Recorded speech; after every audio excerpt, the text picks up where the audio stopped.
Disability, Dr. Ayuba, and my brother, Mr. Bimbo Atilola, the managing partner of Hybrid Solicitors, himself a lawyer also. Will be speaking to us on this particular topic. The DJ will equally be here, and we expect that he will give us some few words, some few thoughts, some few remarks.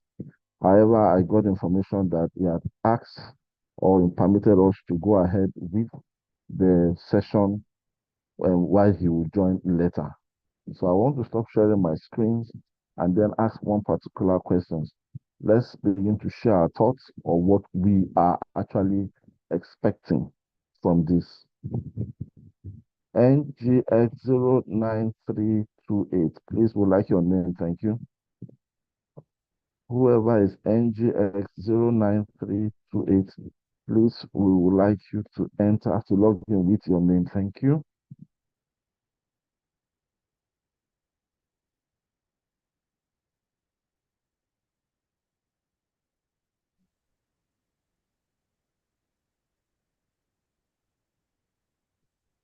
So in terms of this session, what are your thoughts? I would like us to kindly unmute and be able to share some few words. NLPC Pension, I see you. Thank you so much for being part of this call.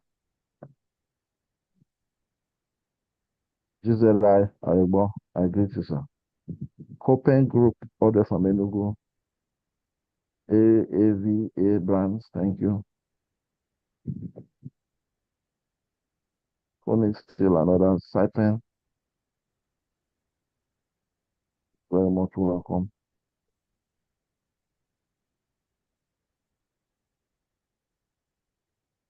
The next item on the agenda is the profile. Turn it over to you, please. Okay, good morning once again, and you're welcome to today's knowledge sharing session. So I'll be taking the profile of Mr. Bimbo Atilola. Bimbo Atilola is the managing partner of Hybrid Solicitors and a recognized expert in Nigerian labor and employment law and the law of taxation. His consultancy transactions include the design and review of employment policies, collective bargaining agreements, legal advisory, and support on collective bargaining negotiations, collective redundancies, employee separation, HR audits, and due diligence. Bimbo has also consulted for the federal government on Nigeria on various policy reforms in labor and employment law and industrial relations. He is the lead legal consultant to the Chartered Institute of Personnel Management of Nigeria, CIPM. He represented CIPM on the tripartite body set up by the federal government of Nigeria on the review of Nigerian labor laws. A prolific author, Bimbo is the publisher and editor-in-chief of Labor Law Review, a widely read international journal published in Nigeria. He has authored and edited several leading and frequently cited published works in Nigerian labor and employment law, including annotated Nigerian labor legislation, themes in trade union law and administration in Nigeria, themes on the new Employees Compensation Act, Nigerian Labor Law Dictionary, managing expectorates in employment, legal, HR, and tax perspectives, recent developments in Nigerian labor and employment law, mental health at the workplace, a practical guide for HR managers, national industrial courts, and progressive developments of labor and employment law in Nigeria. Labor and Employment Law in Nigeria, a practitioner's guide, Volume 1, Labor and Employment Law in Nigeria, a practitioner's guide, Volume 2, among many others. Many of his published works have been cited with approval several times by the National Industrial Court of Nigeria. Bimbo has been recognized as a labor and employment lawyer in Nigeria by several global law firms rating agencies, including the popular Who is Who Legal. Mr. Bimbo Atilola is an alumnus of the University of Oxford, University of Lagos, Lagos State University, and Lagos Business School. Ladies and gentlemen, let's welcome Mr. Bimbo Atilola. We can use our reaction button to clap. Thank you. Thank you very much, my colleague. Tomiloba Babarindi,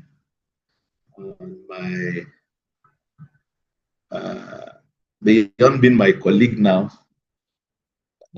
I've also recognized you as another upcoming expert in labor and employment law. So keep up with the good work you are doing. So good morning, distinguished ladies and gentlemen.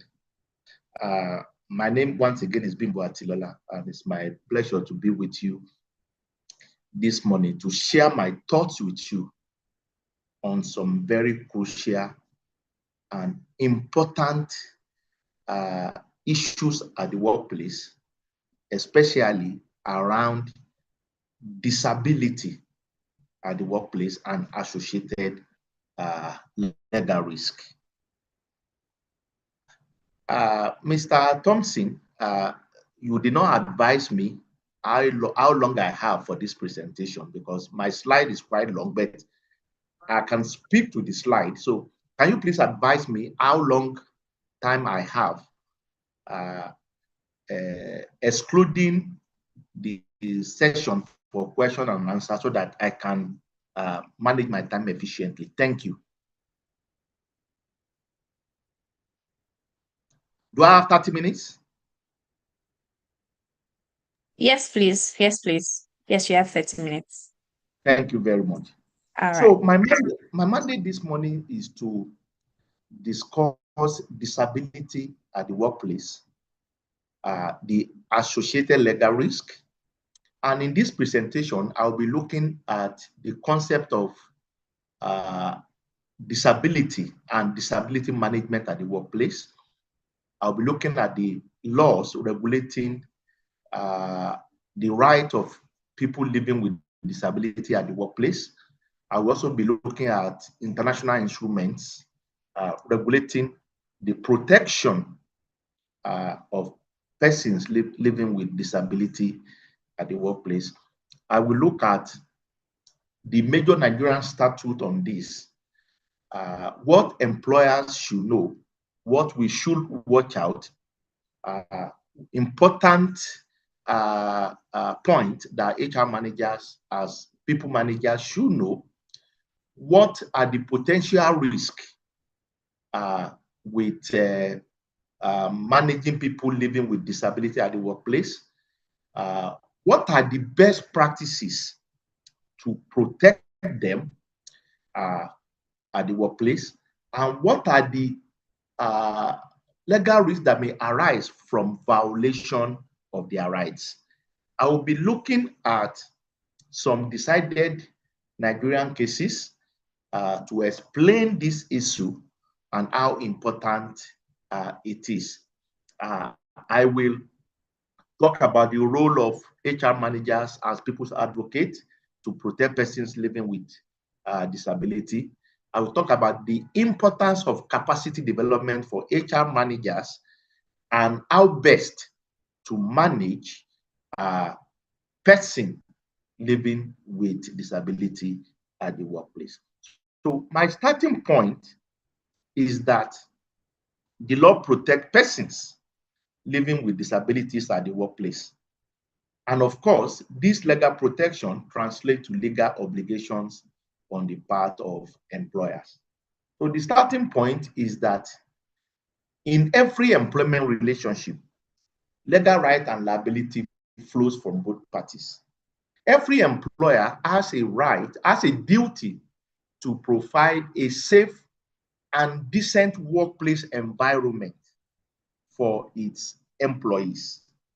And this broad and wide species of rights include the right to provide for a safe working environment, the right to protect persons living with disabilities against discrimination, the right to protect employees from exploitation, the right to protect employees from harassment, bullying, and all sorts. Today, I'm concerned with protection of persons living with disability who may be considered as vulnerable, not only in the workplace, but in the society at large. The starting point, again, under the law is that Section 42(2) of the Nigerian Constitution guarantees the freedom from discrimination. And you may also want to look at Section 17(3) of the same 1999 Constitution as amended. The Constitution is the ground norm, it provides a broader legal framework for protection of all persons against all forms of discrimination, either based on gender or based on any form of disability or based on race, color, state of origin, or on ground of any other protected characteristics, such as being HIV positive. So the Constitution provides the fundamental foundation for protection of persons and workers from employment discrimination in any form. Now, but in the context of persons with disabilities and with particular reference to workplace, the law in Nigeria is the law called Discrimination Against Persons with Disabilities Prohibition Act 2018, which was signed into law in year 2019. So for the purpose of this presentation, I will refer it as DAPD Act. Now, what do we understand by disability? So when we say somebody has a disability or somebody is living with disability, what does that mean in law? Section 57 of the Act defines disability as a long-term physical, mental, intellectual, or sensory impairment that hinders full participation when interacting with the society on equal basis with others. So, within the meaning and contemplation of the DAPD Act, before we can talk of disability, it must be of long-term nature. Not that you came to work and you suddenly have some issues with your leg and you limp for one day and you now have a leg that for that day you were not protected, that you can claim under the Disability Act. That is not correct. So Section 57 talks about, for purpose of disability claim or for the purpose of protection of persons living with disability, the contemplation of the Act is that it must be a long-term physical, mental, intellectual, or sensory impairment. And disability can take different forms at the workplace, which can be physical, which is what we can see, either you are deformed in your hand, or your leg, or your head, or your hairs, or you have some degree of mental deformity,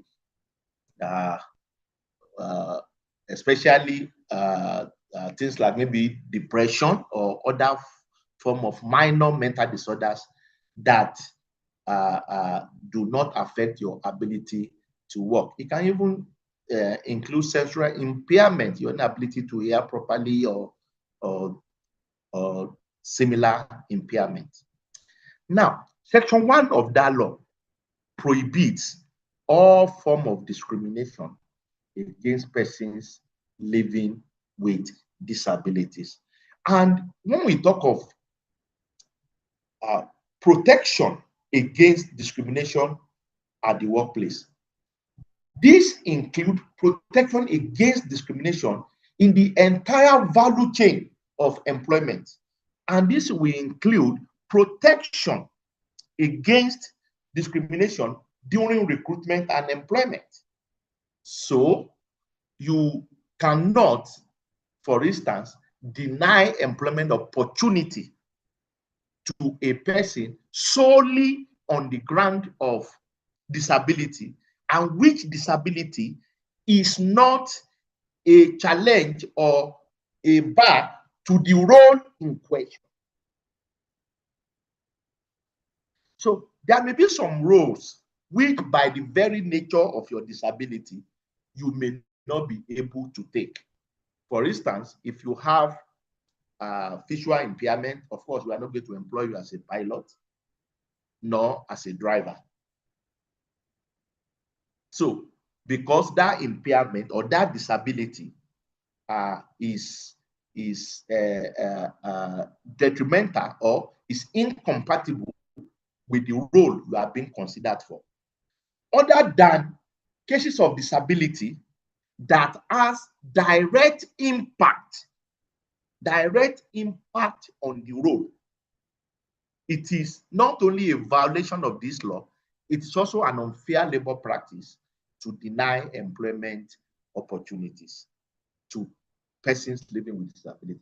And that is why today we have to be very careful, especially for hiring managers and recruiters, the kind of questions we ask during interview. Our questioning during interview should be substantially related to the role and the role expectations.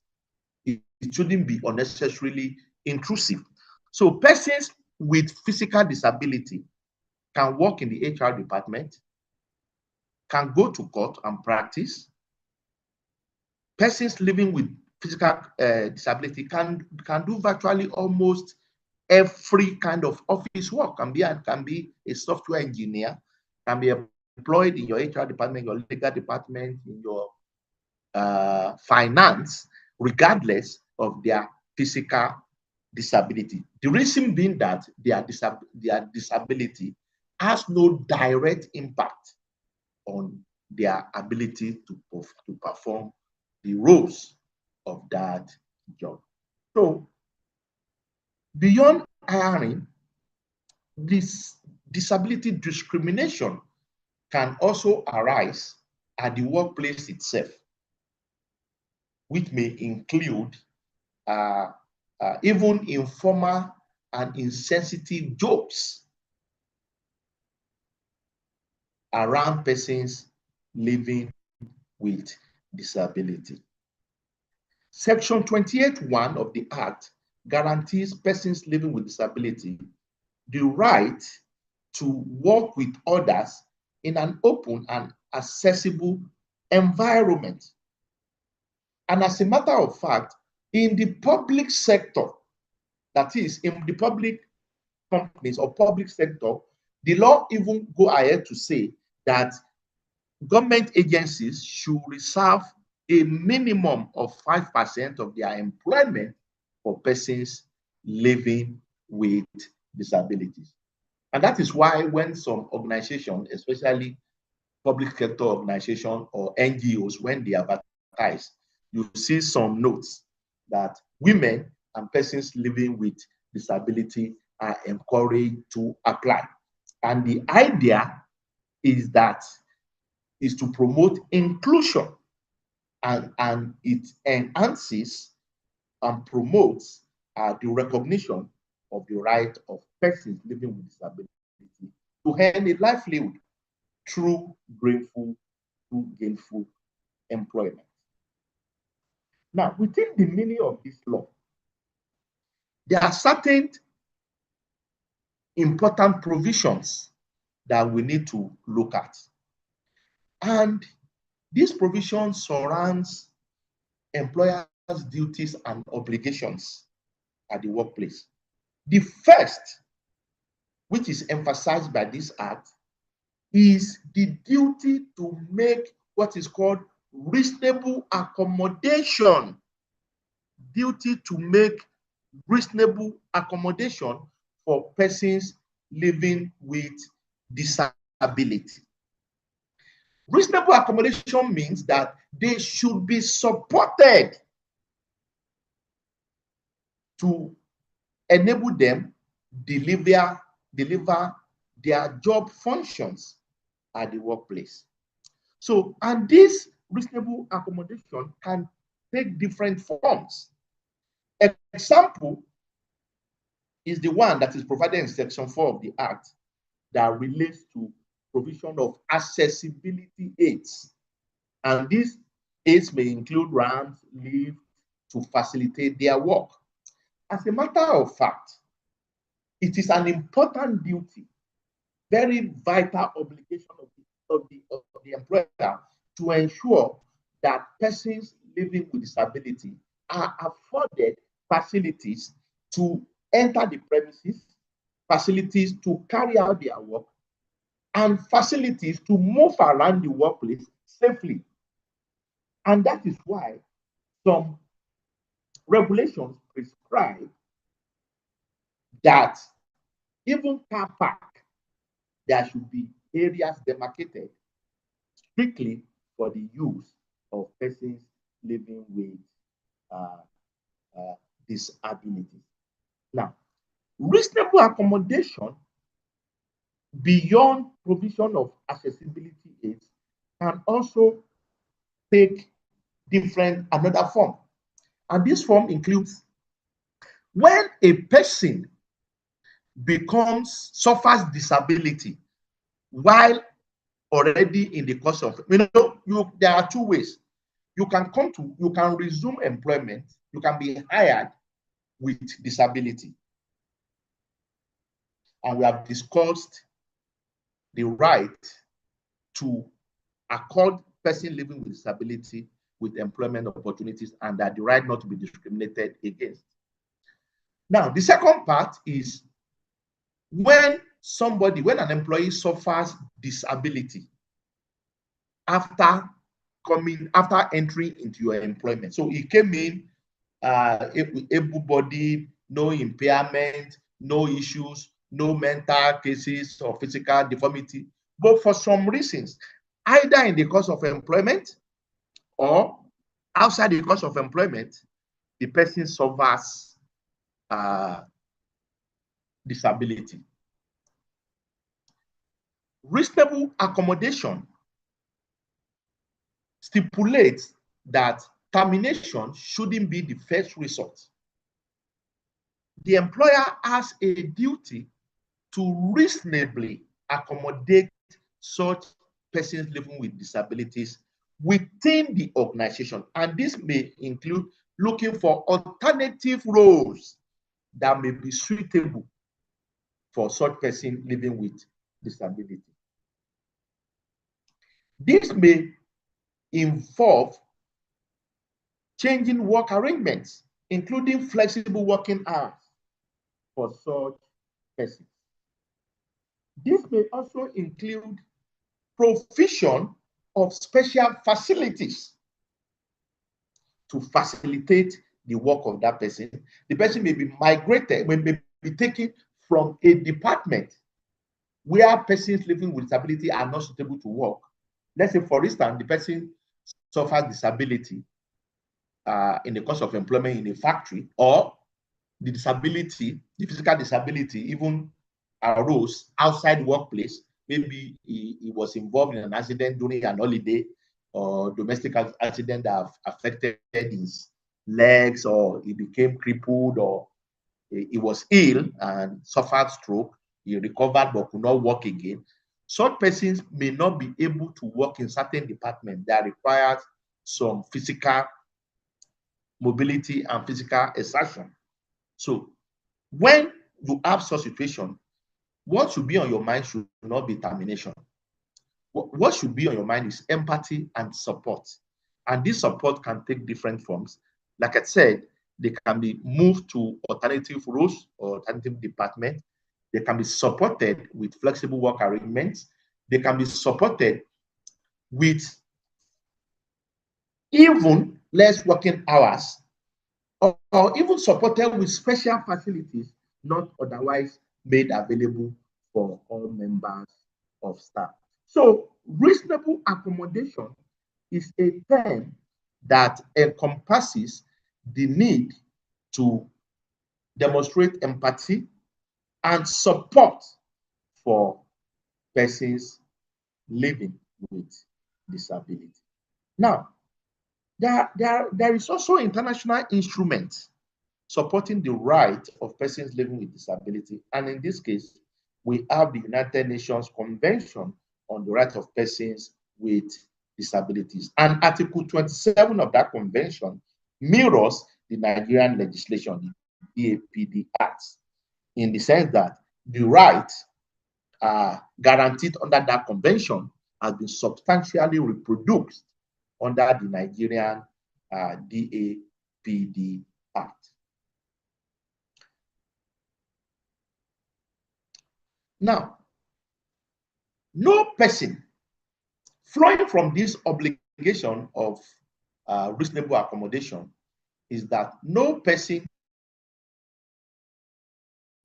shall be disengaged or have his employment terminated solely on ground of his disability, except it can be shown that the employer has exhausted all options of reasonable accommodation open to it. Now, it is not the law, and please try to understand this place. It is not the law that you cannot terminate persons living with disabilities. That's not the law. Persons living with disabilities are in regular employment like others, and they can be dismissed for gross misconduct. They can have their employment terminated for misconduct for cause. They can be subjected to redundancy, termination, etc., etc. But they shouldn't be made to lose their job. Their employment should not be terminated strictly on account of a disability which they have suffered or they are suffering, except it can be shown that you have exhausted all reasonably possible options to accommodate them in employment. And these options I've highlighted earlier. Reasonable accommodation is what it is. It is reasonable accommodation. It does not mean that you must do everything, whether possible or impossible, to accommodate them. Meaning that in the absence of options, after you have considered all possible reasonable accommodation options, then their employment can be terminated. But again, there are better ways to manage this, which I'm going to discuss as I move on.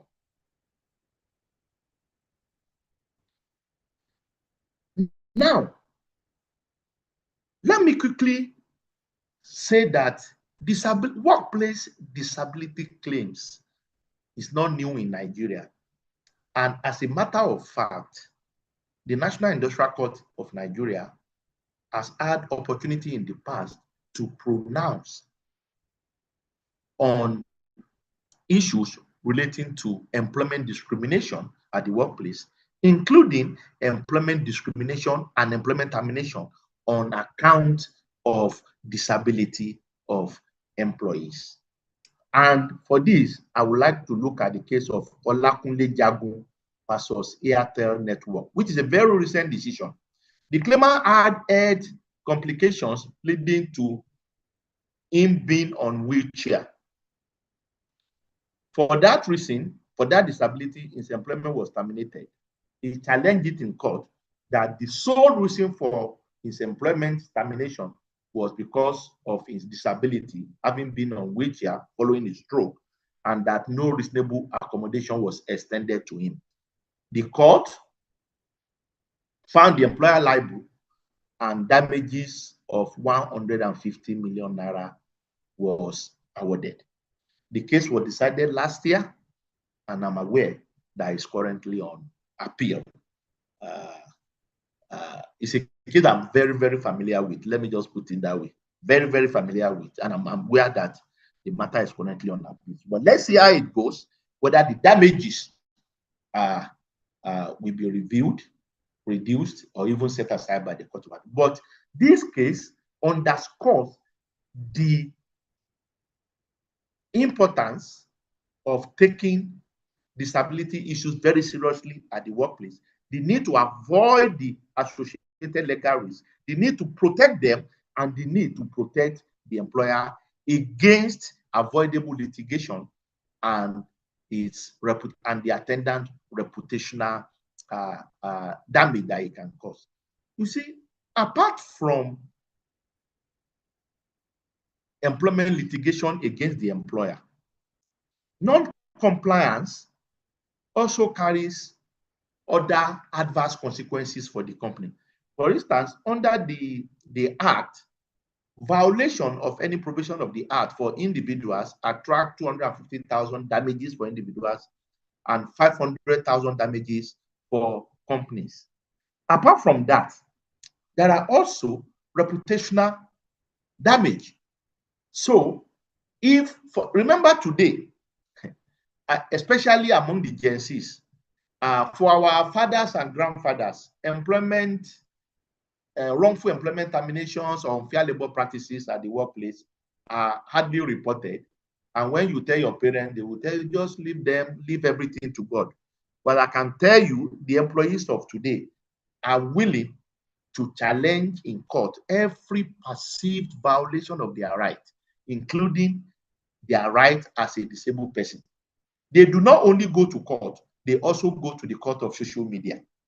And what they do is to, escalate internal issues on social media, and you now begin to attract attention, including people who are knowledgeable, including those who are not knowledgeable, including those people they call social media in-laws, social media friends.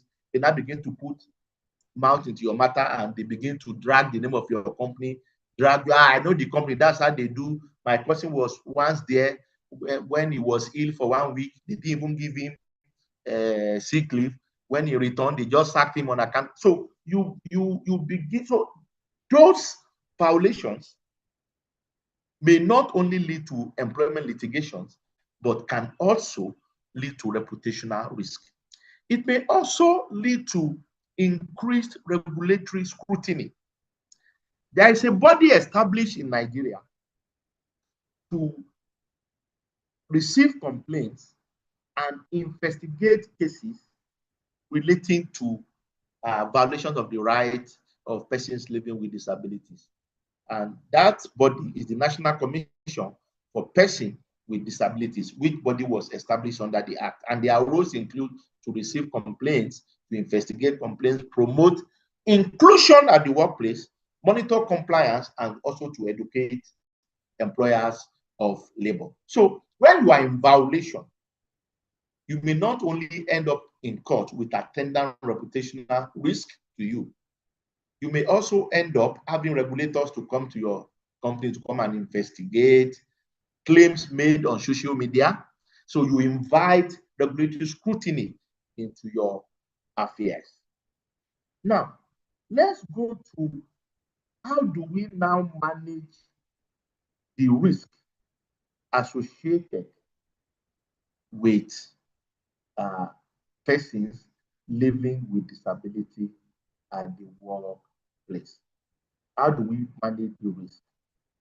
The first step is that every employer must have a clear anti-discrimination policy at the workplace, and which policy must either be a standalone policy, as you have it in some multinationals, or a chapter in your employee handbook. Now, it is not enough to just have a policy on anti-discrimination, including a policy on protection of persons living with disability.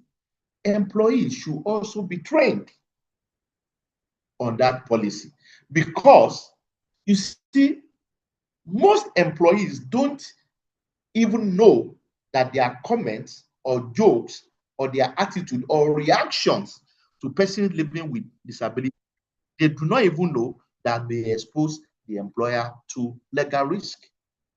So most legal suits at the workplace do not arise from willful violation, but from ignorance of employees. And remember, there is vicarious liability. So if a staff living with disability alleges that his line manager has discriminated against him in promotion or in other benefits, and he goes to court, he's not going to sue the line manager. He's going to drag the employer into it. The employer is going to be the only defendant in this matter, because he's the one that takes liability for the wrongful acts of his employees. Number three, employers' HR policies should provide complaint mechanism. So under your anti-discrimination policy, which include protection of persons living with disabilities, it is also important that you have complaint mechanism. That is, anybody who has complaints of discrimination against him or her or against any other person at the workplace on account of disability should please feel free to complain. And for every right to complain, you must also guarantee the freedom from retaliation for such complaint. Every complaint must be investigated by the organization. You see, in labor and employment law, like I said, every employer has a duty to provide a safe and decent work environment. And where employees allege some unfair labor practices being meted to them, or some discrimination being meted to them, or harassment or bullying at the workplace, and where those allegations are not investigated or addressed or punished, we are proven that singular omission on the part of the employer is a clear case of breach of that duty. There is a decided case, Ejike Maduka versus Microsoft, where Ejike, who was a cleaner in Microsoft, alleged that the number 2 person in Microsoft had been extending sexual demands and requests for sexual gratification from him, and which request, according to her, she declined. And when she lost her job, she went to court to challenge it and said, look, the reason why I lost my job was because I refused requests for sexual favors from the number 2 in my organization. But that's not the real gist. The real gist is that the court made a finding that she reported and that nothing was done about it, and that failure to act on those complaints amount to failure to provide, is wrongful and amount to failure to provide a safe and decent work environment. So your omission to investigate such complaints of discrimination against persons living with disability, or your omission to take such complaints seriously, or your omission to sanction proven cases, can lead to conclusion that you have created a workplace environment where discrimination thrives, where exploitation thrives, where unfair labor practices thrives, where bullying and harassment thrives. So it is important that we provide for complaint mechanism under the policy, and every complaint should be taken seriously, should be investigated and addressed and punished where proven. Avoid medical examinations not connected with job requirements or not for public health consideration. Nigerian law allows pre-employment medical tests, but this must be with the consent of the employees, 1, and 2, the test must be such that is related to the job role or important for public health consideration in the interest of the public health of colleagues at work. So, for instance, a standard pre-employment medical test will naturally include, maybe you want to confirm whether maybe tuberculosis test. That is crucial because tuberculosis is contagious, especially at the workplace where people sit close and maybe use cups, spoons, and things together. So the chest X-ray, the eye test, all those routine blood group, blood, whatever. These are routine tests that are standard. But there are certain tests that are not only intrusive, but not connected with the job requirements and not connected with public health consideration. So why do you want to know whether a female applicant is pregnant when the role being applied for is legal officer in the legal department or HR officer in the HR department? Those are intrusive questions. How does a person's physical disability entitles him from being an HR manager or being an HR officer? So we should avoid medical examinations or intrusive medical examination or intrusive questions that are not related or connected with the job role of the applicant or not having public health consideration. There are some roles that by law and by HSC standard, that certain tests must be done. For instance, the food and last test has to be carried on if you are applying to work as a chef, as a kitchen assistant, as a maybe as a nanny. Because of the nature of the role, we must be sure that you do not carry diseases that may be easily be transferred. Let me quickly say this. Nigerian law prohibits mandatory pre-employment HIV/AIDS test. Nigerian law prohibits mandatory pre-employment HIV/AIDS test. And the only exception granted by the law, there's a federal law on it, there's also a Lagos State law on it. The only exception granted by the law, if we are that, consent must be sought, is where the job requirement of that role requires that there must be HIV/AIDS test. And I've given examples. You want to work as a kitchen assistant, as a restaurant assistant, as a chef, or as a nanny. So the HSC requirement of that role is to the effect that persons should undergo those tests to avoid transmission of those diseases to other people. Other than for those limited cases where it is required as a matter of HSC requirement of that role or for public interest considerations, a mandatory HIV/AIDS test in Nigeria is unlawful. Like I said, there's a federal law on it that prohibits it. But the problem we have in the workplace is that during pre-employment test, once your sample is taken in the lab, only God knows the number of tests that they run on it. So it's a challenge, but if you do that, just know that it is a risk. Now,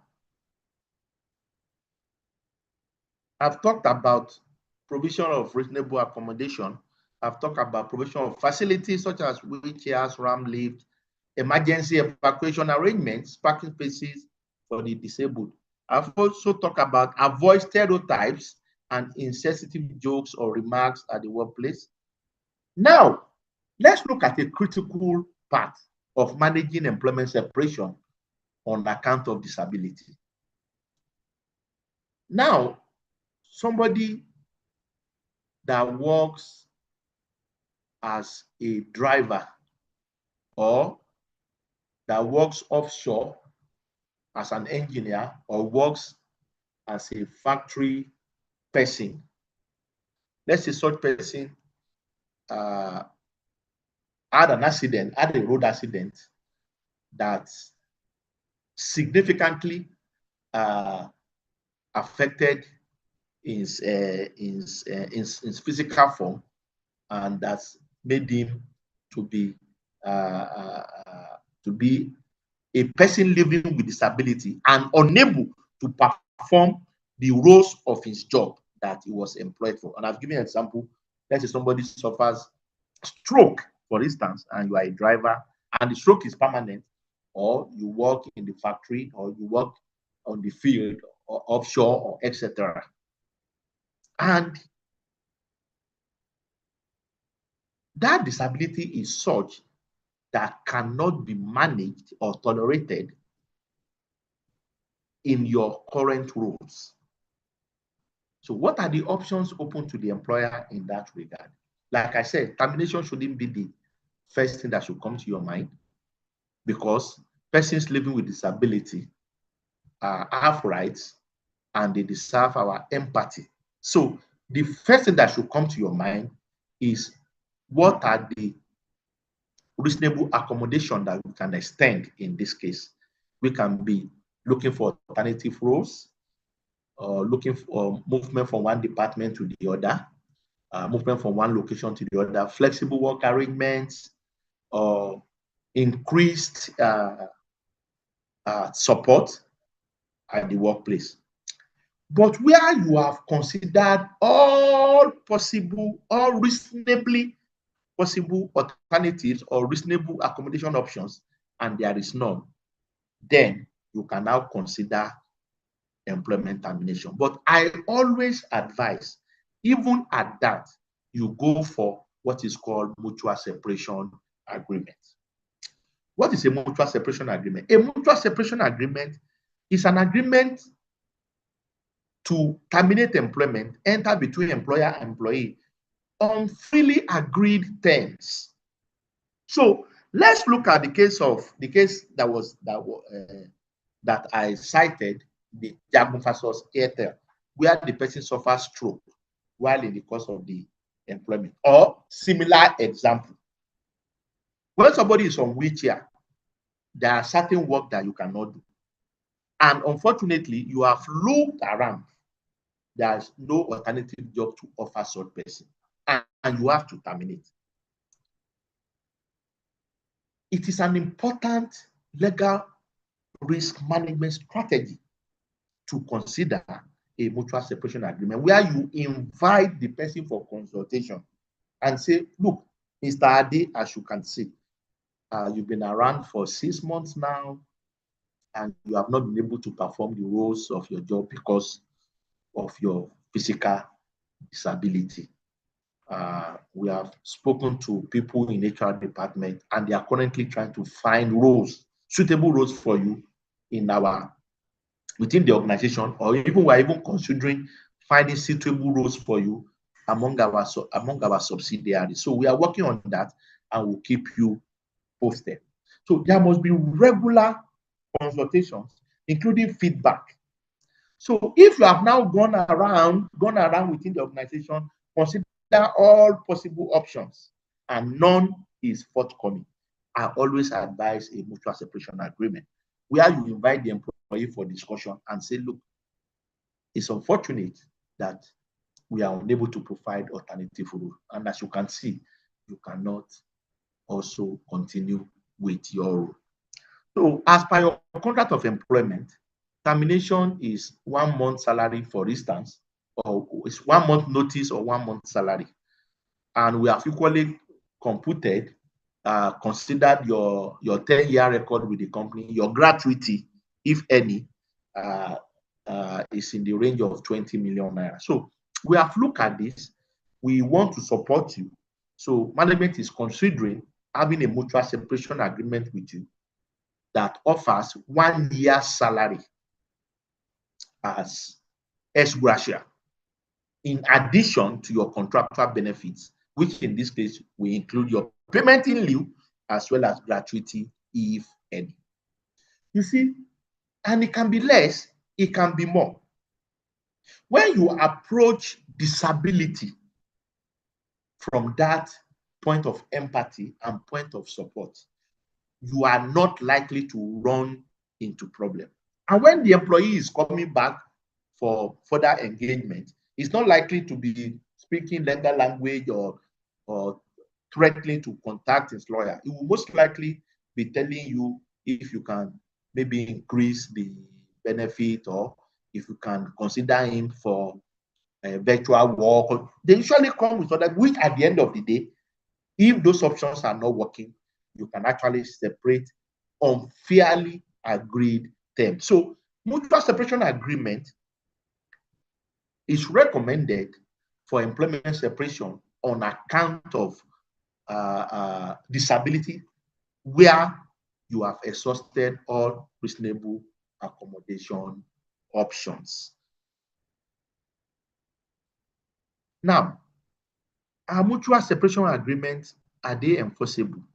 Yes, there are decided authorities on this that says mutual separation agreement, provided they are freely entered into, provided they are voluntary, and enforceable. And one major provision that makes mutual separation attractive is that there is surely a clause that says that what you are receiving under this agreement is a full and final payment.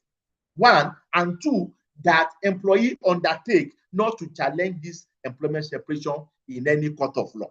And our court have held that such provision, provided they are made voluntary, that they are enforceable. And what I always advise is that when you draft a mutual separation agreement and you are sending it to the employee for consideration via email, your forwarding email should state that the employee should please consider, should seek independent legal advice before signing this agreement. So, I mean, after consultations and you have reached a stage, I want to share the template of what you are looking at in an email. The forwarding email should say that, dear Shola, following our consultations in the last few months, last 3 months, 2 months refers, and blah, blah, blah, blah, blah, blah. Please find attached the draft. Excuse me. Please find attached the draft mutual separation agreement. Please, it is important that you seek independent legal advice before appending your signature. So once you put that clause, so it becomes difficult for the employee to go to court to say, yes, I was taken advantage of, oh, there is force, oh, there is undue influence, or I did not know what I signed, as we often see. So mutual separation agreement, there are two important clauses that we have there. One, full and final payment clause. That what you receive under this agreement is full and final payment, and we are not owing you a kobo. And two, that you undertake that you shall not challenge this mutual separation in a court of law. The question has arisen whether such clauses are valid and enforceable. Plus one, full and final payment clause. Of course, there are decided cases, including NIC decision, that says full and final payment clause signed by an employee on voluntary basis is enforceable. The more controversial one is the clause that says that you cannot challenge this agreement in a court of law. I'm not aware of a Nigerian case law or judgment on this, but there is a South African case law involving a Nigerian where the Supreme Court of South Africa held that mutual separation agreements are enforceable and valid, and that the fact that it contains no litigation clause is also valid. And that case, let me tell you what happened in that case. It's a South African case involving a Nigerian. So, and that this employee that was working for a company and he joined another company. But when he joined the company, during interview, when he was asked where he was working, he told them he was working with company A. Meanwhile, after working with company A, he had left company A to join company B. He now left company C. He left for company C from company B. But during interview, he lied that he was coming from company A. And that was a material non-disclosure. Now, during his probationary period, when checks were carried out, references and checks were carried out, it was discovered that the company he referenced in his CV and which he referenced during the interview, he had left the company like 2 years ago, and that he was in another person's employment, which he left under unknown circumstances, but he avoided it. So, and he was dismissed. Upon being dismissed, he pleaded for leniency, that they should please allow him to exit under a mutual separation agreement. And the company says, well, if that makes you happy, but we are not going to give you a kobo. And he said, yes, he's happy to sign the mutual separation agreement, even when it offers nothing. So he signed it and he went to court. And this person was an HR director. And he went to court to challenge it. And one of the things he challenged in it was that he did not know what he was signing, he didn't know the implication. The court held that with the level of your education and as an HR director, we do not believe you that you do not know what you are signing. As a matter of fact, you asked for it as a soft landing. So it is untrue that you did not know what you were signing. He also went ahead to South African Supreme Court to allege that a clause that says that you cannot challenge it in court, that clause seeks to take away his right to go to court, and that clause should be declared unconstitutional. Again, the court says that the clause is equally valid. So mutual separation agreement is one good way to manage disability termination, especially when you have exhausted all available reasonable accommodation options. So, ladies and gentlemen, I think I've done more than 30 minutes now.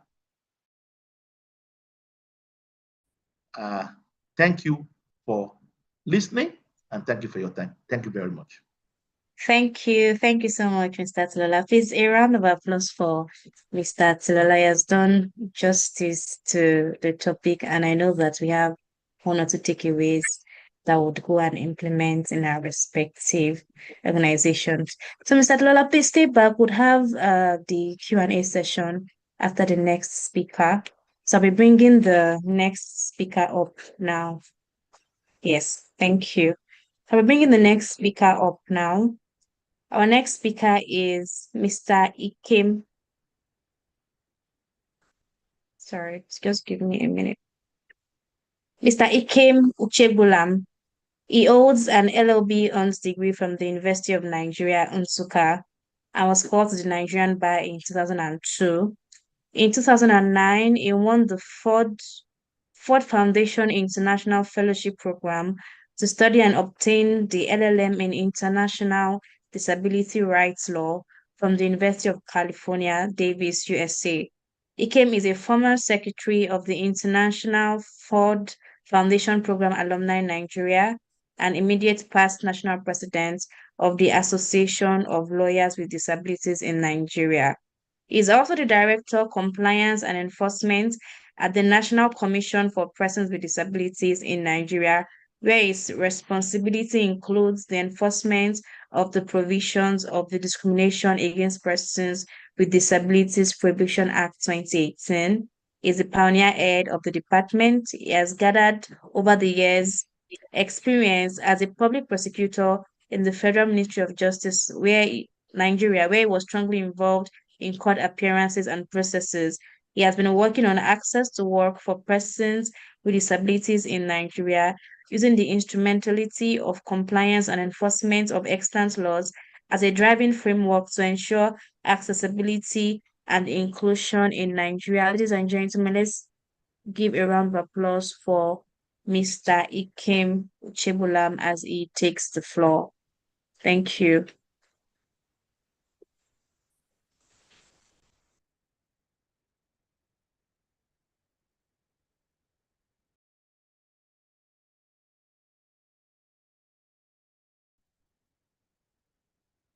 Good afternoon. Good morning, ladies and gentlemen. I hope you can hear me. Can hear you. We can hear you. All right. Thank you very much. Thank you. So, I am standing in for my Executive Secretary, Honorable Ayuba Boroki Gufwan, whom got engaged in other competing events, activities that would not warrant him to be here. So I bring his apology. And on his behalf and that of the management of the National Commission for Persons with Disabilities, I must say that the National Commission for Persons with Disabilities is very pleased with the NECA and the fact that they are equally covering the field in terms of access to work for persons with disabilities. And that is inclusion that we are talking about. And thank you very much for that. Having said that, my beat this morning is to talk on policy guidance on disability in the workplace, what employers should know, And issues of disability, employment, and legal status, and all that is somehow cross-carpeting. And so when you hear some things you must have heard from the previous speaker, don't be surprised at all. It could just go for emphasis, and don't see it from the realm of surplusage. But then again, before I comment, uh, before I start in earnest, I must put something across. The last speaker, with due respect, was using the word living, living. Now, looking at the law, which is the ground norm for Nigeria, then you look at the definition of disability and you look at the use of terms, you have persons with disabilities. So when you want to define disability with the word living, then you are running foul of Section 1, which talks about discrimination. Discrimination because the word living tends to make a person with disabilities feel like his disability is a sickness. Disability is not a sickness. A person with disability or disabilities can be sick like any other person, but it's not like he's living in it, he's living with it, he's living it. What makes disability a challenge is the environment, because assistive technology has equally propelled us to a point where we see persons living independently, living without the challenges of disability. But when you qualify a person with disability as a person living with disability, it begins to look like the disability is in the blood, disability is hereditary, disability is in the blood. So for proper use of words that avoids stereotypes and discrimination, we implore people to use the legal acronym, whether UNCRPD or National Discrimination Against Persons with Disabilities Act. It talked about persons with disabilities, not living. So I believe that everyone on the platform will take that note, will take notice of that correction. It is very, very important, because we may be talking and we may be thinking that we are actually defending disability, but we are along the line entrenching stereotypes and discrimination. Thank you. So what employers should know, you're looking at three instruments. You're looking at the UNCRPD, which is United Nations Convention on Rights of Persons with Disabilities. We look at the International Labour Organization standards, and then we talk about the Discrimination Against Persons with Disabilities Prohibition Act 2018. Now, the Discrimination Against Persons with Disabilities Act and the UNCRPD has provided legal obligation of non-discrimination and reasonable accommodation.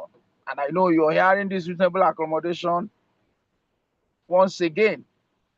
What it means is that you can't treat a qualified employee or job applicants worse because of a disability.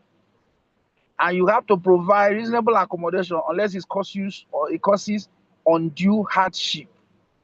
Now, two things we are talking about here is a job applicant, you treat him worse because of a disability. Now, it is evident that in some workplaces, persons are slated for trips outside jurisdiction, outside location, and then they exclude persons with disabilities from those trips just with the reason that we don't want to add another level of hardship to what you have already. But then they tend to forget that the person went through the schools, the person got qualified, the person runs his life, the person travels. And then because this trip may confer some level of financial benefit to the person, then the organization will remember that this will add more pains to your disability. Now, this is discriminatory conduct. It's discrimination. Now, what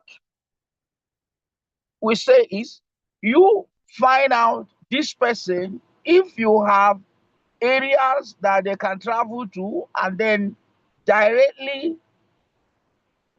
to an airport instead of multiple layovers in case it's an international trip. Then you say, let us find a way that will make your trip shorter. If there is a direct flight, then let us book you for that direct flight to save you from multiple or longer travel time. Then that is reasonable accommodation. But to hang around, hold on to disability, and you say, we cannot put you on this trip, then that is discrimination. Now, you talked about reasonable accommodation. Reasonable accommodation is necessary unless it causes the organization undue hardship, where the option left for this person is to fly a chartered plane. Then that could mean undue hardship for some organizations. Rather than flying commercial aircraft, then the person is insisting on charter aircraft. Then if the organization says no, then you cannot say it's discrimination.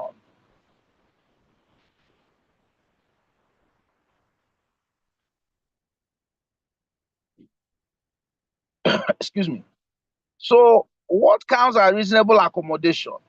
Now, when you adjust work schedules, that point has been made earlier on. When you adjust break times or leave policies, this will depend on the nature of disability of the person. And organizations should be very cautious so that persons with disabilities, because of their individual characteristics, would not want to exploit such opportunities for reasonable accommodation. So it has to be properly assessed, analyzed, and then implemented. Modifying workstations, providing screen readers. Now, if somebody is blind, the person must make use of the screen readers. The deaf, hearing aids, then adjustable desk, depending on the, like I said before, the nature of disability of the person. Reassigning non-essential job functions, that point has been made earlier on. Allowing remote work if feasible. Persons can work from home sometimes or most of the times, as long as they deliver on the task. Providing accessible formats for training and communications. So when you are training and then you do not provide accessible formats like brailles and all that, depending on the nature of the disability, or when you're holding a training, you're holding it upstairs and there is no elevator in the place, or you're holding a training and there is no disability friendly convenience in that place, and then it is discrimination, because you have not given this person opportunity to concentrate and the opportunity to to use the convenience when the call comes. Now, undue hardship, we talk about that, we mentioned that earlier on, means significant difficulty or expense relative to your company size, resources, and operations. Now, when I gave instance of a chartered airplane as against commercial flight, then it would mean that if your company size will not be able to afford that, then it is undue hardship. But minor costs like a ramp, software license, or flexible hours would rarely qualify as undue hardship. So an organization should be able to provide undertake minor costs like a ramp, software license, or flexible hours that they can say, okay, instead of closing by 5 and then you run into traffic and still and spend much time on the road, then you can actually be closing by 4 so that you'll be able to beat the traffic condition. This is reasonable accommodation. It is not like giving unnecessary privilege to this person. Now, Section 1 of the Discrimination Against Persons with Disabilities Act 2018 prohibits discrimination. We have made that point earlier on. Now, Section 28 mandates, that's 29, 28 gives the power to establishes that the person with disability has a right to work and earn a decent living.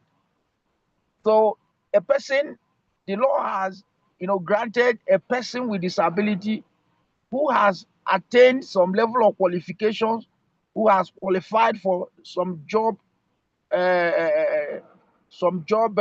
offers, to be able to work, to see job as a right. He has the right. So now Section 29 talks about 5% employment quota. So in deployment of every public organization, and then we are making this mistake to think that public organizations are just government offices. No, when your job, your practice, your employment is large enough to cater for the public. Some are even listed as public liability companies, and we still see them as private companies. Then that job should be looking at 5% slot, 5% quota for persons with disabilities. Now, hiring and recruiting, from job advertisements, applications forms, and interview processes must be accessible. Recently, somebody was writing an assessment exam online, and immediately he logged onto the website of that organization. His screen reader, JAWS, stopped working, and then he couldn't complete that assessment. Now, approaching the organization and telling them what happened, what did they say?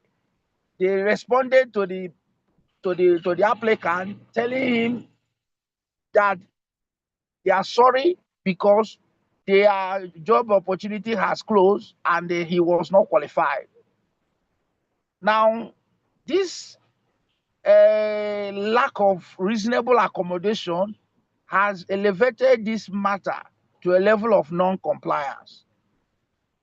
And now that is the issue at hand now, issue of non-compliance of the organization for their digital platform to be accessible to persons with disabilities.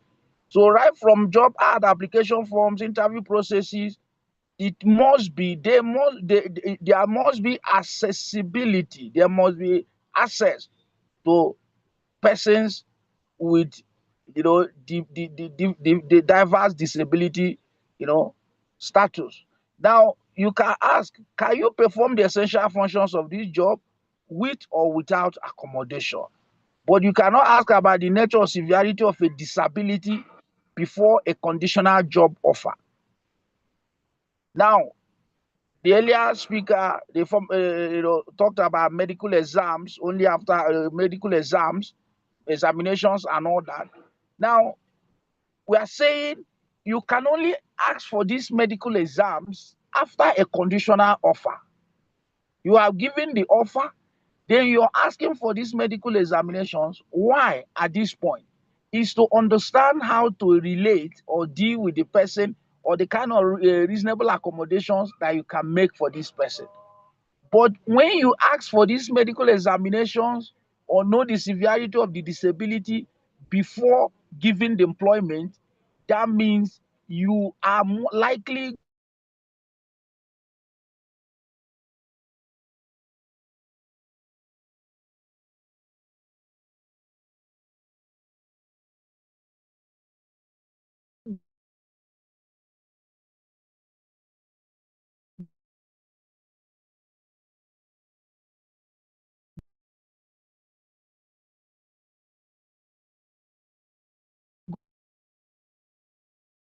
and has a disability and is qualified, you give him the job, and then you ask for the medical examinations to understand how to deal and relate with this person who is now a staff.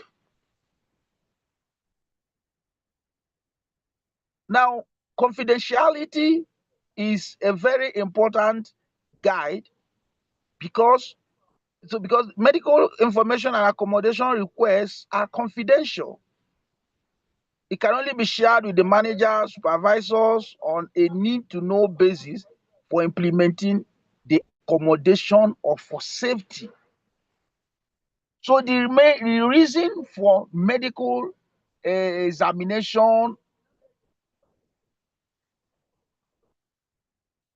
and accommodation requests, they have to be confidential because they just serve this twin purpose of knowing the basis for implementing the accommodation or for safety. But in organizations where news or information about a person's medical issues, disability. Now, let me give you an instance. Somebody may be treating medical health challenges. Now, if a person has a medical disability and is now dependent on medication to stay normal, now you cannot you cannot you cannot begin to publicize the fact that this person has a mental health issue, because what happens is that everybody around will be looking at the person like a mad person. Meanwhile, there is a medication that keeps this person okay, keep this person's normal all through the period. So, but if you begin to make people know that he has a medical challenge, he has a mental health issue, then people begin to say things like, when the person talks, say, are you sure he or she has taken his medication for today? Oh, you don't know this person. Nakolo, make you stay away from him or her. Now you're beginning to bring down the personality and the dignity of this person. So such information should only be known by the managers and supervisors only for a need to know the basis for implementing the accommodation or for safety. Harassment and hostile work environment. Disability-based harassment is unlawful. This includes jokes, slurs, exclusion, or sabotage related to a person's disability. Employers are liable if they knew or should have known and didn't act. Now, employers should set up modalities, reporting, modalities that will help persons with disabilities to report such, unnecessary and unwholesome jokes made based on their disabilities, all the nuances, issues around exclusion, sabotage. A person with disability might be working on a very serious, project that the outcome will elevate the company, organization, but because the person is a person with disability, other persons without disabilities will gang up to run down that process and run down the person, because the question is, why would it be this person that has a disability will achieve this purpose? then it will now look like all of us here, we are wasting time. We don't know anything. Now, such sabotage is rife, is there in different organizations where persons with disabilities are putting in their best to achieve very important, milestones for organizations. Now, such sabotage should not be taken lightly. It should be dealt with by the management. Now, performance management hold employees with disability to the same performance standards as others. The difference, you must evaluate whether performance issues are related to the disability and whether an accommodation would resolve it.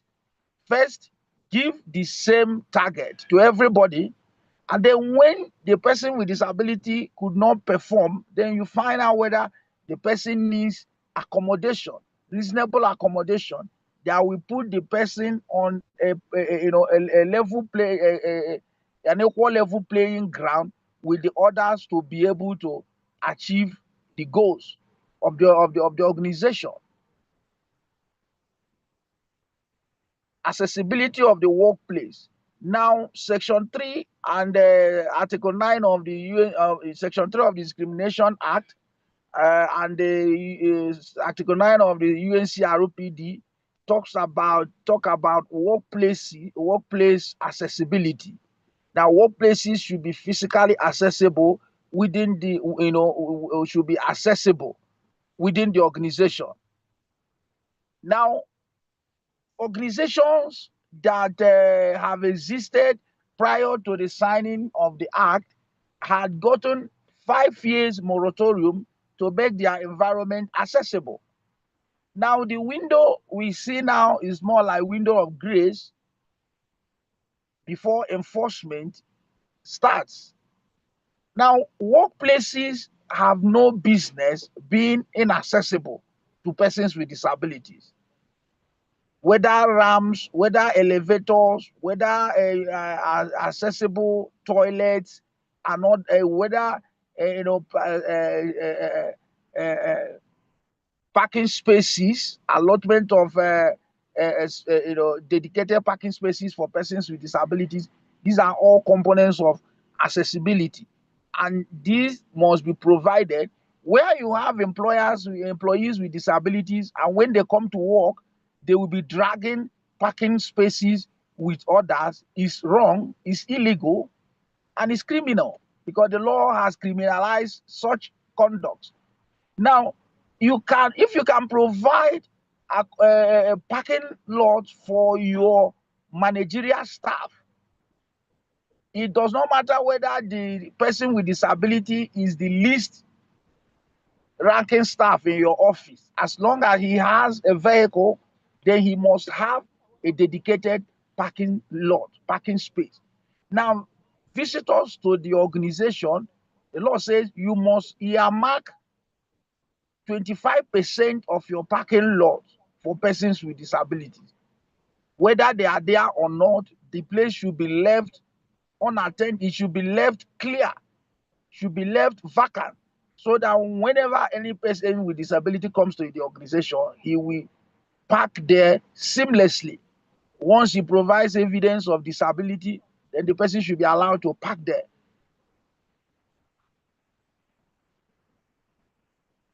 Now, existing buildings had 5 years moratorium.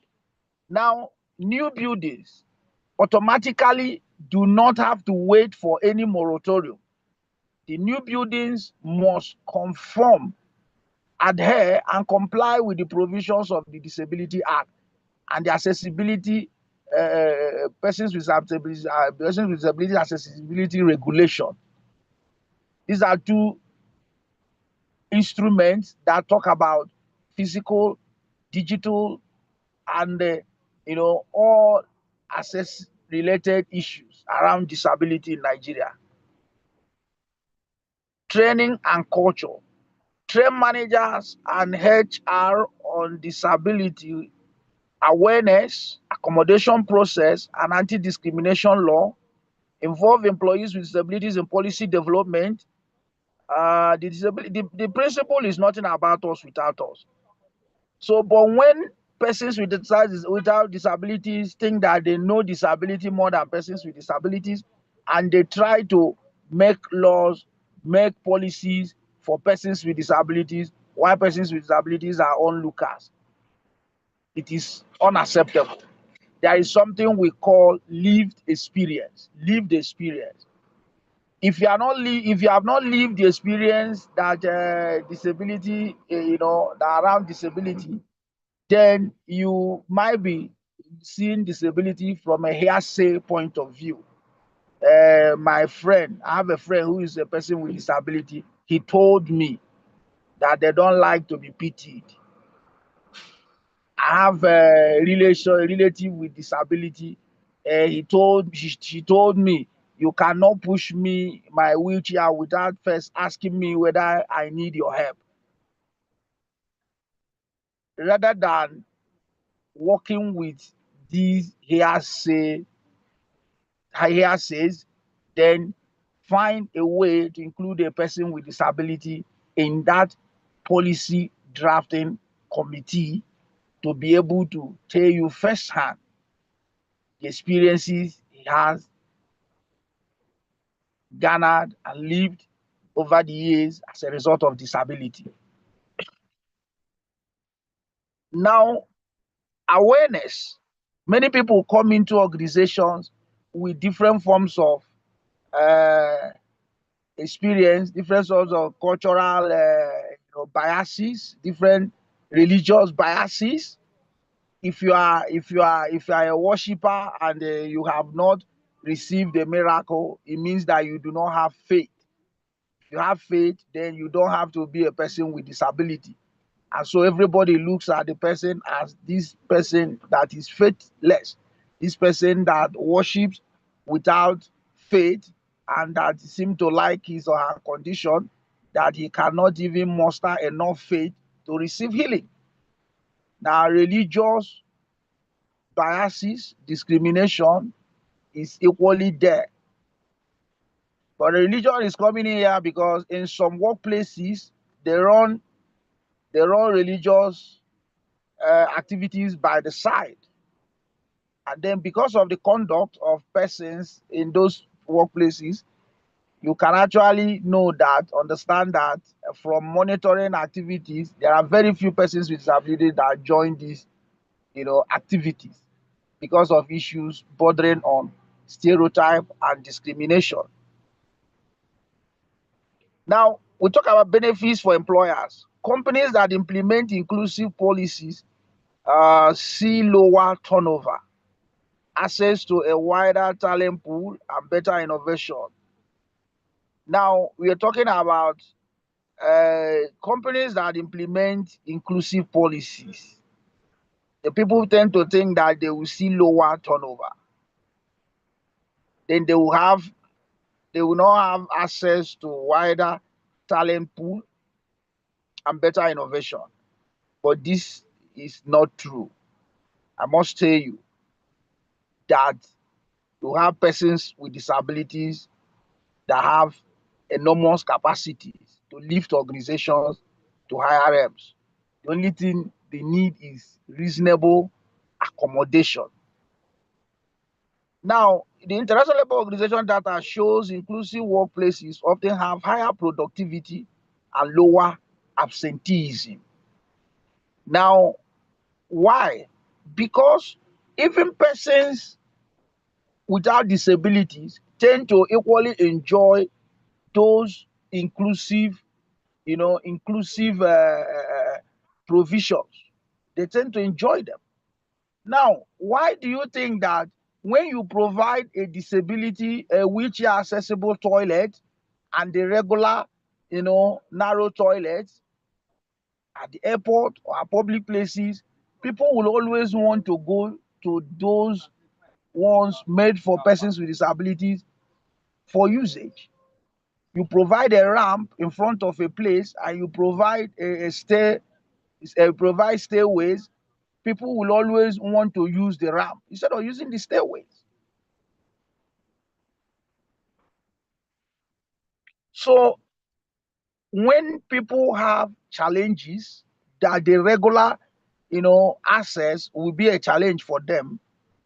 In the absence of disability accessibility access, they could stay off work. But when you have the two options, somebody can actually decide to use that of disability for the time the person has what we call temporary disability. Now, if a doctor can declare a condition as a temporary disability, the law says the doctor will give the person a temporary certificate of disability. And when that person, after 6 months, the person is still using that device or have not gone the way he used to be, he can go back to the doctor for renewal. Then after 2 renewals of about 18 months, then the doctor can now declare this person now has permanent disability. So a person can have temporary disability while the other would have permanent disability. Now, in the period that you have license or certificate that you have temporary disability, if there are issues that borders on disability benefits, you can actually claim it based on that doctor's report that you have temporary disability. So let me run through this quick compliance checklist for employers, and then I think I should be rounding up from there. Now, a policy, you must have a written non-discrimination and accommodation policy. And this is when the National Commission for Persons with Disabilities, which they have commenced, comes to an organization, then one of the things they will seek from the organization when they are doing what they call disability audit is a written non-discrimination and accommodation policy of the organization. Now, process. Designate who handles accommodation requests and set a timeline for response. Access audit. Check physical and digital accessibility of your workplace and tools. Training. Run annual training for managers and staff. And now, mind you, in order to receive the national accessibility certificate of compliance from the compliance certificate from the National Commission for Persons with Disabilities, which has a lifespan of 4 years and is renewable, your organization, your head of organization, or selected members of your management must be trained in what we call disability inclusive development training. You must undergo that training to be able to understand disability and inclusive development. There cannot be development in any country without inclusive development. Development must factor in disability issues, disability perspective for you to describe a country as a developed country. That is why when you go to the developed countries of the world, you discover that you see different things there that accommodates disability and persons with disabilities. That is one of the reasons why they are called developed countries. So when you're a developing country or an underdeveloped country, then you begin to play with issues of access for persons with disabilities.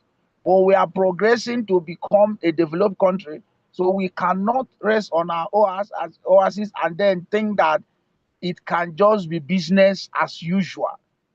So the processes and the modalities for ensuring compliance and enforcement of the law as it relates to disability has been put in motion. And if it has not got into your organization, it will get to your organization any moment from now. And then we pray that it does not get to your organization having enforcement, which means you must push with force. Enforce meant you cannot do enforcement without putting force there. So it would mean that your organization will now have to receive aspects of and the conditions for enforcement. But we wouldn't want that to happen to you.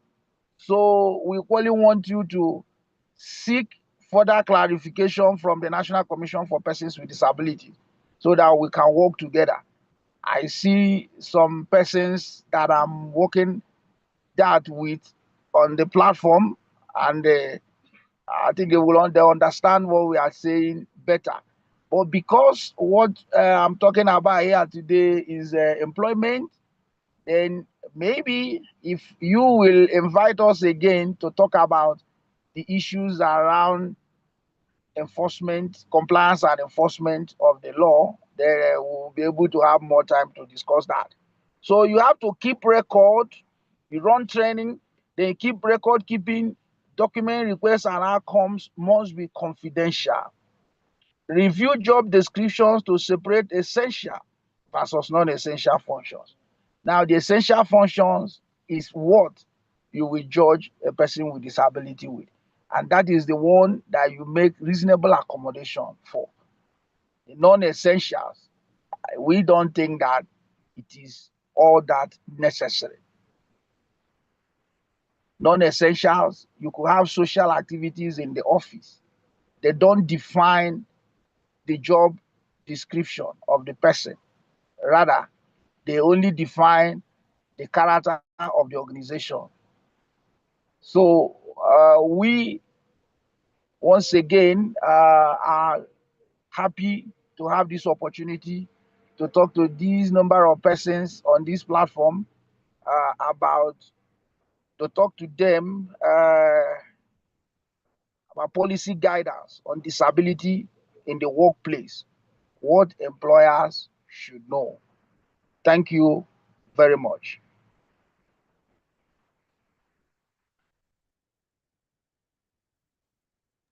Thank you very much, Mr. Uchebulam. Please, can we give Mr. Uchebulam a round of applause for delivering well on the topic, and he has given us practical steps as employers with respect to compliance.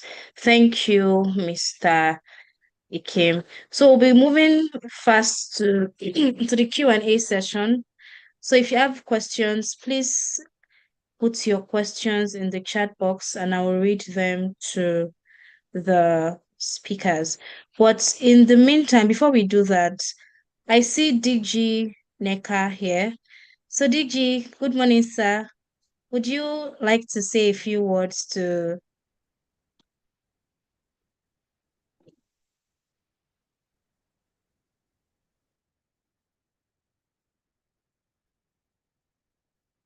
Good morning, sir, and for that very beautiful presentation. I think it's quite apt, really, and also to appreciate the 164 participants that we have on the call currently. I think our foray into issues on engagement with organizations or people with disability dates back to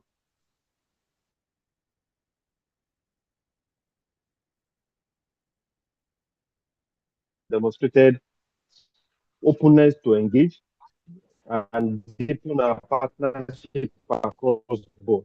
Even as of last year, we had a visit from the Lagos State, an agency of Lagos State government that's focused on disability. So, this engagement is not circumstantial. It's just one of our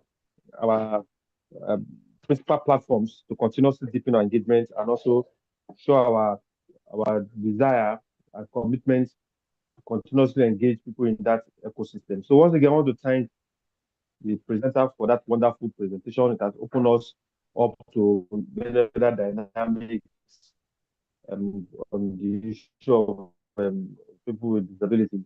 For us, it's less of regulation, less of compliance, but we want to take it as part of our to-do and part of our commitment to larger society to continuously play our role and also promote and support that ecosystem. So thank you once again, sir, for that very decisive presentation. I'll hand over back to you today. Thank you, DG. Okay, so I see only one question in the chat box, and if Mr. Atilola is here, I'll direct the question to him. So the person is asking what's the full scope, what is the full scope of mental disability? I think question is quite ambiguous, but what is the full scope of mental disability? So, thank you very much.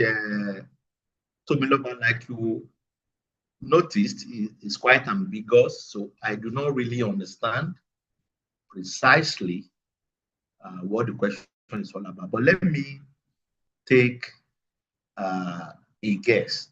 So I think the person wants to know the meaning of mental disability. So mental disability connotes mental health disorders. The commonest among them include schizophrenia, depression, addiction, and a few others. So, like the DG mentioned, the immediate last speaker mentioned, there are some mild mental disorders that do not rob one of ability to work. It may interest you that there are people with depression that have had very successful careers, very successful careers, despite their depression record. I also know people who have schizophrenia, and they have done very great in their career. They have reached the very peak of their career. So minor or mild mental health disorders do not rob one of ability to work. And what the law is trying to emphasize is that the fact that you know that somebody is suffering from depression, occasional depression, or the person has one form of mental disorder shouldn't be a ground for discrimination, especially where the disorder in question does not expose colleagues to injury. Again, my example: if you have record of depression, you are not going to be hired as a pilot. That would be too dangerous to gamble. So the fact that you have mental health disorders does not necessarily mean you can't work. That they are entitled to empathy, they need to be supported, they need to be preserved, and that their mental health state shouldn't be a subject of ridicule, of insensitive joke or remark at the workplace. So I guess the person wanted to know, are you saying we should be bringing mad people to work? No, that's not what we are. What we are saying that, you see, mental health disorders actually vary, and there are minor, there are mild, and they are very serious. I'm sure there are very serious mental health disorder that one need not be told that is a no-no for the workplace, that such person should actually be in mental homes for rehabilitation and for treatment. So thank you very much. Right. Thank you, sir. So the next question is to Mr. Uchegbulam. The person is asking, could you help clarify those in the category of public sector in Nigeria, especially as it concerns the mandate of reserving 5% of their employment for PWDs, sorry. Then on the disability inclusive training, what bodies offers this training for head of HR? Sabis, did you get the question?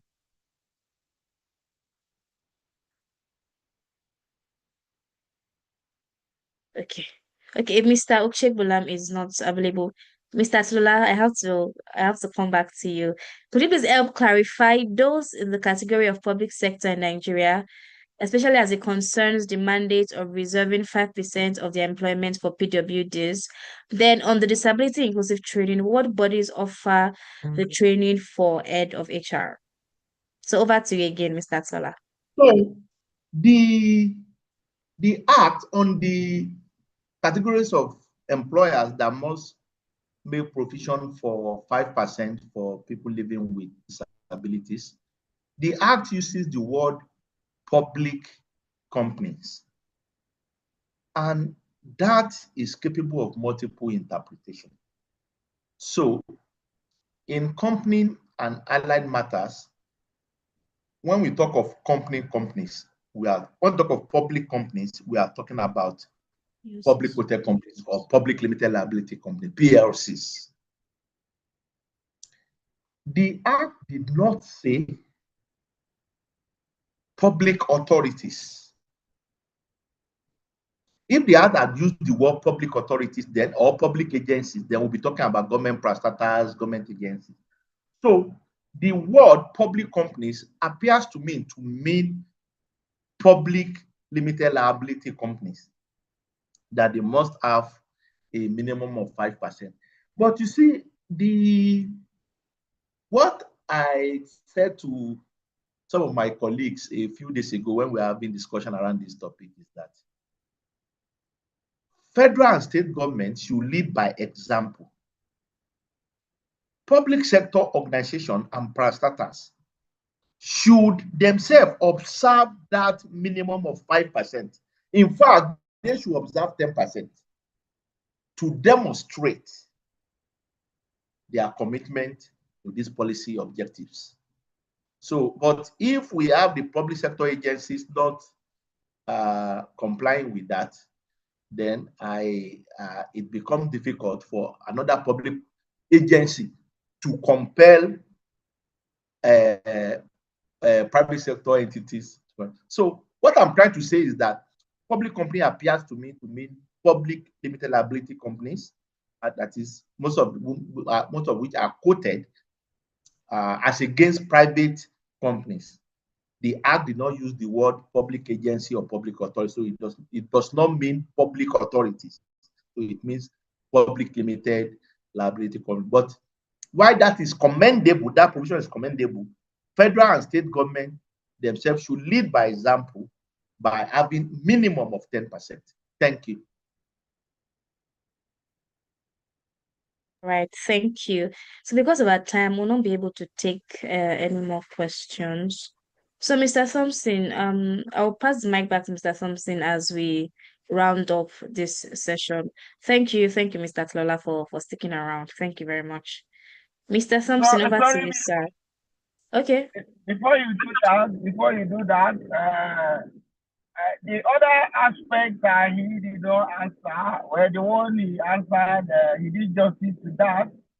But what I want to add is the scope of we are seeking amendment to widen that scope to include private authorities that employ more than 20%. 5% of 20 is as good as 1. Everybody, all hands must be on deck. Now, the aspect of inclusive development training is the law gave the National Commission for Persons with Disabilities the power to conduct the training or may license a third party to conduct the training. So currently, we are working around setting up our training institute and then granting a few licenses to be able to accommodate the provisions of the law. So I think these are but first, the way to get to be trained is you have to apply to the National Commission for the certificate. Now, we have a remitter account where you pay depending on what exactly you want, and then approach the commission. Then the training, you'll be assigned a day period for the training. So I think that is just what I have to add there. Thank you. Thank you so much. Thank you so much, sir. Mr. Thompson, over to you. Good, as it's still morning. Good morning, everybody. On behalf of the DG of NECA, Mr. Adewale Smart Yerinde, and the entire NECA colleagues and NECA family, let me specifically appreciate the speakers. Mr. Bimbo Atilola, thank you so very much for sharing your thoughts, wealth of experience. We saw the industry in your presentation, not just sections of various laws, but even outside the country and decided cases. We do appreciate you very much. Thank you so much. Mr. Ikem Uchegulam, I quite now understand why you are the director in charge of enforcement and compliance in the commission. And I could see the passion with which you delivered your presentation. And we'll take you on your word, right, that you look forward to working with NECA. We'll take you on your word, not just for this issue of this presentation of today, but subsequent engagements. We have heard you, we hear you in terms of amending the act, and we do believe that we can discuss it further so we could share perspective in various areas so that we could then work together for a win-win. It's always better if we, from the word go, we have a win-win engagement so that when it comes to implementation, everything works out seamlessly. I want to thank my DG, Mr. Adewale Smart-Yerinde, for finding time from his very, very busy schedule to give some remarks on this call. I want to thank colleagues that have worked behind the scenes, Tomiloba, Okbaya, and others. I also want to thank the 174, yes, at the point where 174 people on this call for finding out time to join. But most especially appreciate the 152 that are still very much with us even up to this point. We want to inform you of several other programs that is coming up from NECA.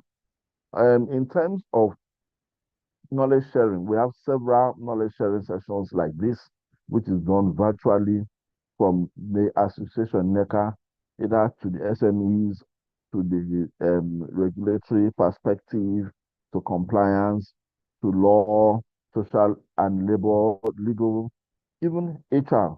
So we'd like you to keep yourself abreast and be able to join us in subsequent knowledge sharing sessions. We want to also inform us about our training program. The NECA has a training department which offers training for either implants or the social training programs. As you can see on our screen, we have the sales effectiveness for impact in a competitive and digital economy. How we're looking at expanding your market shares. And this is coming up on the 2nd to the 4th of June, which is just next month.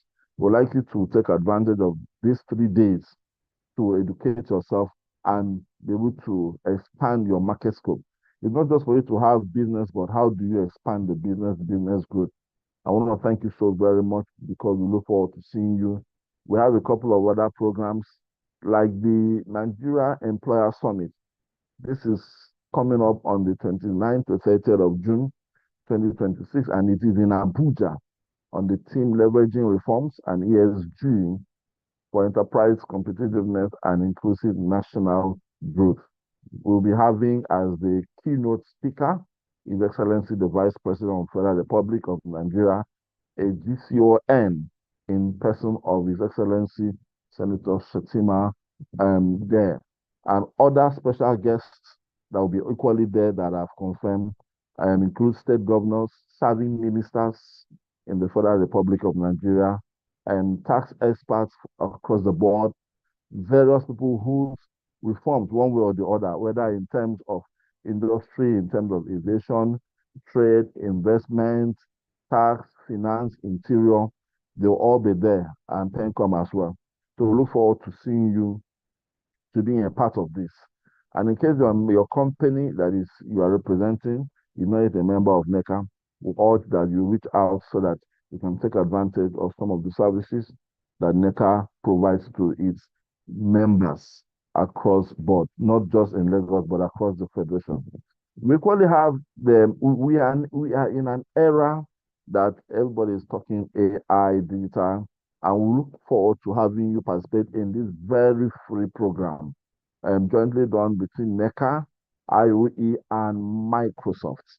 NECA, IOE, and Microsoft, they're offering us a practical AI influencing course that will strengthen our skills, build our capacity, real world knowledge in this new or ever changing world of work so that we are on. It is very free. I have done the course. It is not difficult. You can do it with your phone, you can do it with your laptop, tablet, PC, whatever device. And at the end, you print your certificate and then it is being marked and you are being assessed by Microsoft. So it's not that a Thomson somewhere is going to assess you. No. But this is going to expand your knowledge. It's not just for the training sake, but for training for the purpose of knowledge, guidance, implementation in the world of work. Like I said earlier, this training is very free. Towards the end of the year, we have the NECA Employers Excellence Award, sometime in the month of November, where we celebrate the doggedness and the resilience of member companies from across all sectors for weathering the storm and keeping afloat, even in the country. So we will be giving out more information because we'll be having you look into several things as this will entail your involvement. Want to thank you so very much. Like we do say, NECA is the voice of business since 1957, and we are still the voice of business till today. And would like you to take advantage of some of the things or the benefits why you should join NECA. Access to policy advocacy. Advocacy is in our DNA. Representation is also in our DNA. Legal and industrial relations support, we can guarantee you that. Capacity building and training opportunities, both within and outside the country, both open and implant programs in whatever location you are in Nigeria. It could be physical, it could be virtual. We are open to you. Then excellent business insights are part of the things that we also would like you, among several others. Please join us, follow us on some of our social media handles that will be displayed so you take advantage of some of those services that NECA provides for its members. On that note, and on behalf of my DG, Mr. Dawles Madinide, would like to say thank you very, very much. Thank you to the faculties. Thank you to the participants. Thank you to everybody. And I wish you a very good day. And please do enjoy the public holiday. God bless you. Cheers.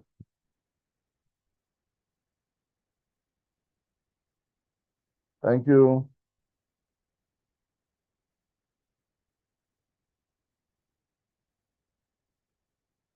Can connect with us on all the social media handles there.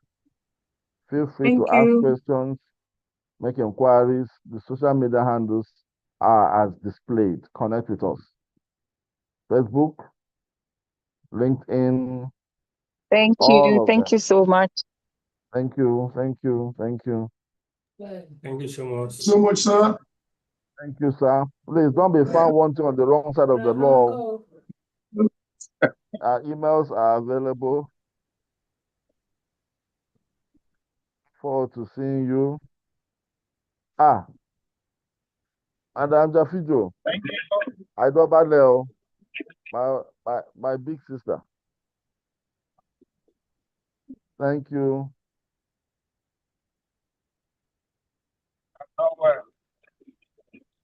Thank you.